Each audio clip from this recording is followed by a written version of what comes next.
Well, let's take you back to the United Nations headquarters in New York. A summit to discuss the Sustainable Development Goals is underway. Qatar's Prime Minister, Sheikh Mohammed bin Abdulrahman Al Thani, is addressing delegates. Let's listen in. Of Qatar to the United Nations has been entrusted with the responsibility of facilitating government negotiations on the political declaration in cooperation with His Excellency, the Permanent Representative of Ireland to the United Nations.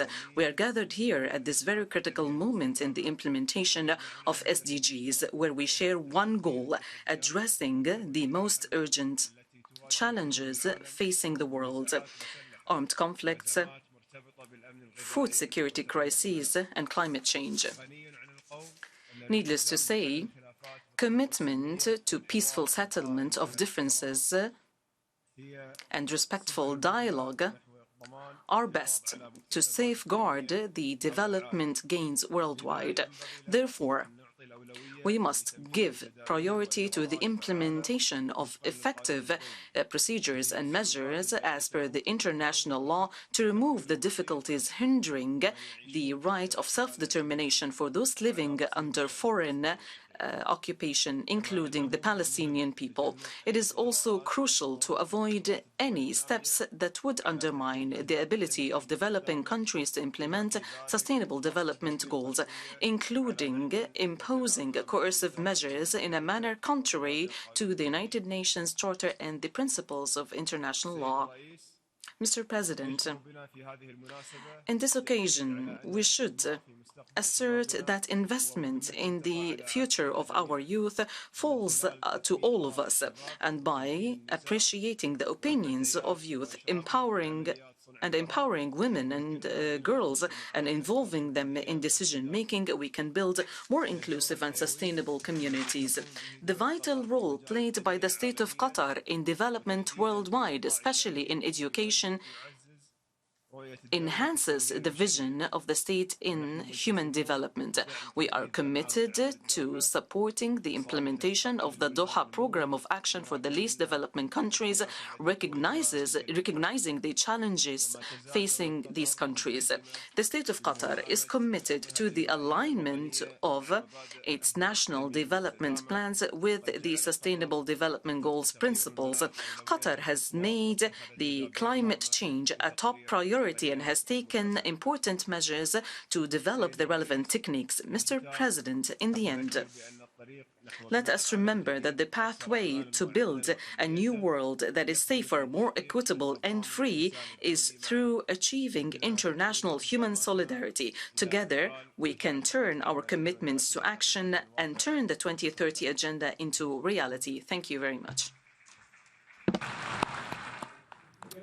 Well, that was Qatar's Prime Minister, Sheikh Mohammed bin Abdulrahman Al Thani. He was speaking at the United Nations headquarters in New York at a summit to discuss the Sustainable Development Goals that has just gotten underway. He said Qatar shares the goal of addressing the major issues facing the world, including armed conflict, climate change and hunger. Well, let's bring in Paddy Culhane again, who is at the United Nations there in New York. What else did Qatar's Prime Minister say?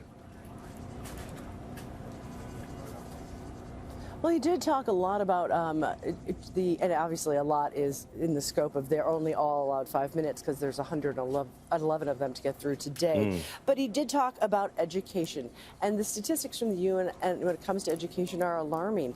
84 million children are not in school right now. That has a huge knock-on impact for future generations. He talked about the rights of women and girls, and this was a statistic given by the UN that was somewhat shocking. It said only about 50%, less than 50% of married women worldwide have control over their own reproductive rights. And so women and girls and education, a huge focus of these 17 different planks that they are seeing complete slides back on. And one of the things that I think is notable is the number of refugees. It is the highest on record. Just try and keep this in context, because I know these numbers can sound overwhelming, but we're talking about individual people making harrowing journeys. 34.6 million in the past year. 41% of those were children.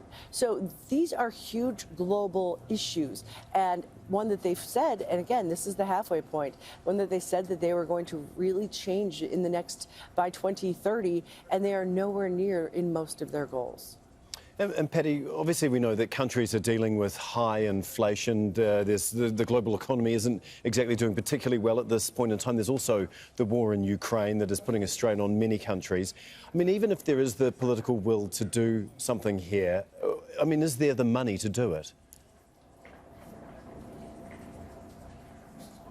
And that is one of the things that they say needs to change, especially the Secretary General. He says we've basically got to completely change the way the world's financing, the world banks are operating, have to change the way debt is being serviced in developing countries, and that they really, at the core of all this, as you mentioned, governments need to spend more money propping up social services for education, for healthcare, for infrastructure. And really right now, because everybody's so uncertain about the global economy. I mean, how many times have we been in the U.S. talking about a recession's coming next week, next month, in 2 months?